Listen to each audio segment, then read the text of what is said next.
In our podcast and individual research, we found that in every war, the people involved suffer extreme trauma. We wanted to see how soldiers have found ways to manage the stresses of everyday life in the military. We found that through the trials and tribulations, military members have found unique ways in which to cope while being deployed.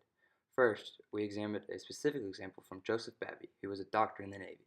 When I was serving on a ship, their time was pretty much used up with doing their duties on board ship, which we had about 300 men on a destroyer, and they were busy throughout the day, either sleeping or having their sea duty. And they would get together at night and watch movies to have pastime. Uh, the officers were the same. We would get together and socialize at the end of the day, which would relieve a lot of stress. And usually that was based around dinner. Free time that the people in the military get, there's several different types. There's R&R, which gives you 2 or 3 weeks to get away, go home, visit the family, or to go to another town. In Vietnam, a lot of people went to Thailand and would uh, get R&R that way. As far as being on the station, we would. I mean, there was parties. There was alcohol available to drink, beers, and a lot of the men. There were movies. They always brought movies in for people to watch. There were, generally speaking, good meals, unless in the Navy there were good meals, even with the Marines, which I worked with for a period of time. The Navy physicians took care of Marines. So there was always time for some recreation. The men usually play basketball, usually play some sports. And, on the ship, they would go swimming. And we had a guard with a rifle that stood high, that positioned himself high in the ship to watch for sharks, while the men would swim and jump off the ship. Many people believe that the things soldiers experience during war is all bad because of what they see on TV, the internet, or what they read in books. During the war, soldiers experience many traumatic events that cause them to be constantly stressed, which in most cases leads to them in developing mental illnesses. From the National Archives, I have found letters written by soldiers from World War I. These letters explain the hardships the soldiers went through as well as the good times that they had. Lance Corporal Richard Frederick Hull stated, quote, that he had the most awful time in the trenches as they were put on the firing line and were also under very heavy bombardment, end quote. In his letter, he explains how the trenches were awful and how many casualties they had. Although this is the main topic in most letters, there were a few exceptions. Like most of the letters written, Private Ernest William Bratchell's letter starts off the same way. Throughout the entire letter, he spoke about everything he experienced, the number of casualties, and how war has taken a toll on everyone. He even says, quote, I don't pride myself much on writing good yarns, though, and opportunities were also hard to find, end quote. However, one good thing he did mention was how he, quote, we still had managed to get a good game in, and most importantly of all, won, end quote. The game he is referring to is football, or what we now call soccer. Aside from playing board games, video games, and card games, soldiers played sports, one popular one being soccer. Soccer to the soldiers was their little bit of freedom. The game was about having fun with friends, not fighting for their lives. Although they were constantly at risk, they explained how playing games and participating in activities helped them cope with their fears and struggles of war. This picture is significant because it shows how soldiers had fun on their free time. In the picture, soldiers had taken extra rope and netting that they had and made their own soccer net. After they had made the net, they enjoyed a few games of soccer. Each unit would form their own teams and they would compete against other units as well as each other. The soldiers pretended that war was just like a game of soccer, that not only were there rules to follow, but there was also safety within the game. This was a little bit of joy that they were able to embrace. Through the games and activities like soccer, they found an outlet to escape the horrors of war. These activities help them mentally and physically relieve stress from their bodies, as well as keep them distracted from reality. Without this form of entertainment, the soldiers would constantly be reminded that they are in the middle of a war zone and are at risk of being injured or killed. The woodshop in Kandahar, Afghanistan, has been a huge asset to the military overseas. The woodshop is used as a distraction and helps time pass by, as stated in the article. However, one of the major challenges for the base is getting the actual materials they need to the woodshop.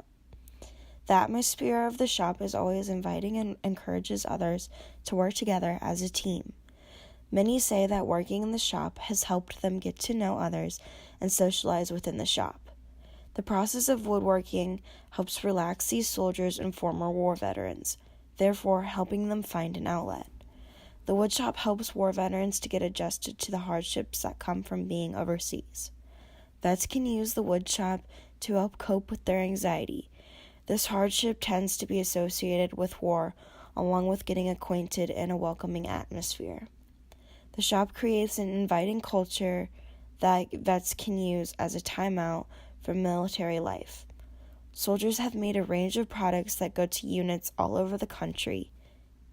All the responses in this article have positive feedback towards the shop and seem to help vets with the difficulties that come with being a current serving soldier.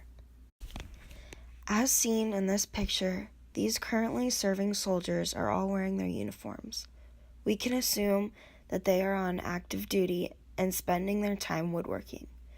The woodworking helps remind them of home, as they probably enjoyed these kinds of things. Woodworking was something they would do for fun at home as well.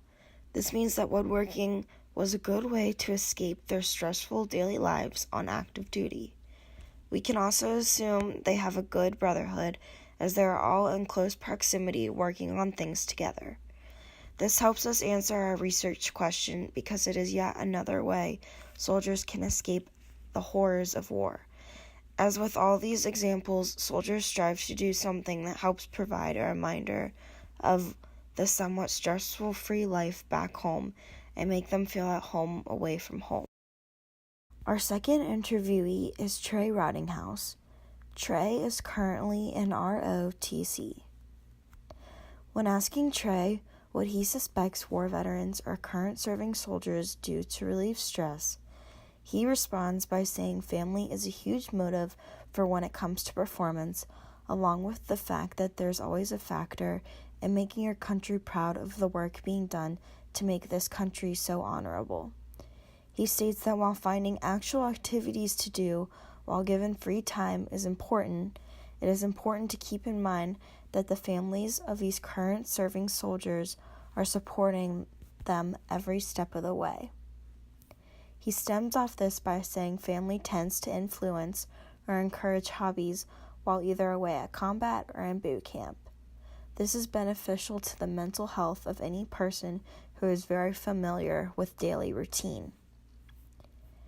As the interview continues, Trey is asked how might he suspect a hobby of differing sorts helps veterans relieve stress or anxiety. Trey responds with a more logical answer, stating the daily tasks of being an active military or current serving soldier could not be possible without forming some deep relationships with current serving soldiers surrounding. Trey thinks it is important to emphasize the importance of relationships, as even playing a deck of cards can be fun if surrounded by the right people. Laughing is a key component to escape from daily life, Trey explains. Perhaps the biggest subject Trey wants to portray in this interview is that hobbies help make a soldier feel unique when most things feel routine. Going further into detail, Trey states that it is no secret soldiers are on strict routine daily. It is important for an individual to have their own time to themselves where they can feel like they have time to do something they enjoy. Jamie Banks is a professor at West Virginia University who studies the connections between humans and communication technology. According to Banks, she had family members serve in the military and saw how video games impacted their lives. According to Banks, quote, "I watched how games help them deal with anxiety, with the everyday stresses of their jobs, and even inspiring them to approach their jobs in different ways," end quote. She wanted to investigate more on how service members and veterans use games as coping methods. Her study found that half used video games to cope. She found that gaming helped escape stressors, seek social support through online gameplay, and connect with civilian life. She found that, quote, "those who used video games to cope tended to have served longer, and they reported high escape, fantasy, and skill development motivations for gameplay," end quote. Soldiers tended to enjoy fantasy games, but military-themed games were a close second. Military games were particularly popular due to the storylines. She believes the games give soldiers constraint in contrast to unconstrained life. The use also shows a great pride in military service, which allows soldiers to embrace their identities and escape material conditions. Finally, a soldier's video game avatar proved to be a way in which soldiers coped. The avatars were seen as quote, either an extension of themselves or someone they would never want to be, end quote. According to one soldier she interviewed, quote, "the avatar is a special forces badass in the heroic and cinematic sense," end quote. I think this photo is proof that Banks was correct. The soldiers shown are clearly happy to have games to play. They provide an escape from their crazy lives while deployed. Also, these games help them remember the joys of being at home with family playing video games.